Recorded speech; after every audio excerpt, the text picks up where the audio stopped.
एक आवाज जो पार्लियामेंट में हमेशा गरीबों और मजलूमों के लिए गूंजती है। देश का गरीब जो आज भूखा सो रहा है, वो देश के प्रधानमंत्री मोदी से पूछ रहा है कि मैं रात में और मेरे बच्चे भूखे सोते हैं, मगर देश में 215 बिलियनर पैदा हो गए, कब तक गरीब का पैसा बिलियनर को जाएगा? वो गरीब मोदी सरकार से सवाल कर रहा है। एक आवाज जो CAA, NRC और NPR के खिलाफ सबसे पहले गूंजी। हर एतबार से फेलियर साबित होगा मैडम, इसीलिए मैं इस बिल की मुखालिफत करता हूँ। ये हिंदुस्तान के संविधान के खिलाफ है और ये उन लोगों की तौहीन है जिन्होंने इस मुल्क को आजाद करवाया। तो महात्मा गांधी कैसे महात्मा बने मालूम मैडम? उन्होंने साउथ अफ्रीका के नेशनल रजिस्टर कार्ड को फाड़ दिया था, जला दिया था। इसीलिए जब महात्मा ने फाड़ा, मैं इस बिल को फाड़ता हूँ। ये हिंदुस्तान को तोड़ने की कोशिश कर रहा है। एक आवाज जो 3 तलाक बिल के खिलाफ भी सबसे पहले गूंजी। मैडम, साबरीमाला का जजमेंट आया तो मान्यता की बात आती है आपकी तरफ से, क्या मेरी मान्यता नहीं है? आपका फेथ और मेरा फेथ नहीं होगा मैडम?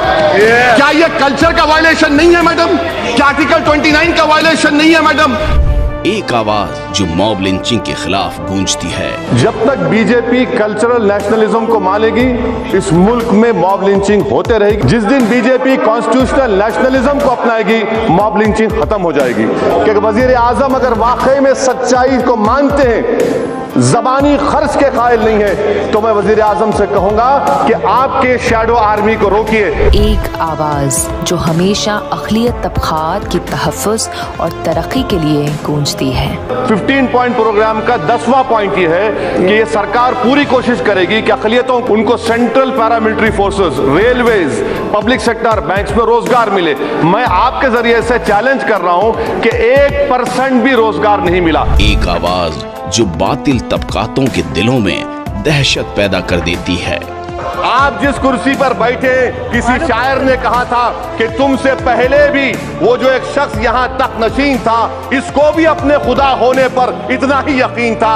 सर, लिंचिंग सिर्फ 84 में नहीं हुई, लिंचिंग 2002 में भी हुई, लिंचिंग बाबरी मस्जिद की शहादत में हुई। इस सरकार को जाना है, यहाँ जीत जाएंगे, मगर हिंदुस्तान के अवाम आप तमाम को लाकर यहाँ बिठाएंगे इंशाअल्लाह। एक आवाज जो बातिलों के ऐवानों में जलजला पैदा कर देती है। मोदी हुकूमत ये पैगाम दे रही है कि जान बचाना है या इंसाफ चाहते हो। मैं कह रहा हूँ, मैं भीख नहीं मांगूंगा, मैं इस नंगी तासुब को कबूल नहीं करूंगा, मैं दूसरे दर्जे के शहरी के मौक़िफ़ को कबूल नहीं करूंगा, मैं अपनी शनाख्त को नहीं मिटने दूंगा।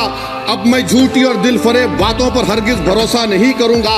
मैं वो काम नहीं करूंगा जो बीजेपी और नाम निहाद सेकुलर पार्टियां चाहती है। मैं वो काम करूंगा जो आपको पसंद नहीं है, संविधान के दायरे में रहकर। एक आवाज जब हैदराबाद में गूंजती है तो दिल्ली में बैठी सरकार हिल जाती है। मोदी को अगर तनकीद करेंगे, क्रिटिसाइज करेंगे तो देश को कर रहे हैं। आप ये कहना चाह रहे हैं कि नरेंद्र मोदी देश से बड़ा है? हरगिज नहीं है। नरेंद्र मोदी देश के सामने जर्रे के बराबर भी नहीं है। नरेंद्र मोदी की सरकार की गलतियों की वजह से नरेंद्र मोदी की सरकार जिम्मेदार है। आज अगर लोग, बच्चे यतीम हो चुके हैं, हमारी माएं अपने औलाद को खो चुकी हैं, हमारी बहनें बेवा हो चुकी हैं, नरेंद्र मोदी की सरकार है। सेकेंड वेव आने वाली थी, सब एक्सपर्ट कह रहे थे, मगर नरेंद्र मोदी सिर्फ अपनी बाजा बजा रहे थे। एक आवाज जिसे उत्तर प्रदेश में गोली से और दिल्ली में उनके घर पर हमले से दबाने की कोशिश की गई। 4 मरतबा के MP पर कोई 6 फीट के फासले से 4 गोली चलाता है। मुझे मौत है, हम सबकी मौत है, मगर मैं इन गोली चलाने वालों से डर कर खामोश नहीं बैठने वाला हूं। एक आवाज जिसे इख्तिदार में बैठे लोग हमेशा दबाने की कोशिश करते हैं। मैं 94 से पॉलिटिक्स में हूं। मैं आजाद जिंदगी गुजारना चाहता हूं। मैं घुटन के साथ जिंदा नहीं रह सकता इस दुनिया में। मुझे जिंदा रहना है तो अपनी आवाज उठाना है, मुझे जिंदा रहना है तो सरकार किसी के उनके खिलाफ बोलना है, और अगर गोली लगती है तो मुझे कबूल है, मगर मैं घुटन की जिंदगी नहीं गुजार सकता। सर, मेरा मानना यह है कि संविधान में अगर देश के गरीबों को, मजलूमों को, अल्पसंख्यक समाज को सिक्योरिटी मिलेगा तो मुझे मिलेगी। एक आवाज जिसे धमकी भरे सोशल मीडिया पोस्ट और पैगामात के जरिए खामोश करने की कोशिश की जाती रही है। वो आवाज बैरिस्टर असदुद्दीन ओवैसी साहब हैं। वोट आपकी, जमात आपकी, आइए उस आवाज को और ज्यादा मजबूती बख्शने के लिए 13 मई के दिन पतंग के निशान पर बटन दबाइए। अपनी आवाज और क़यादत को मजबूत कीजिए।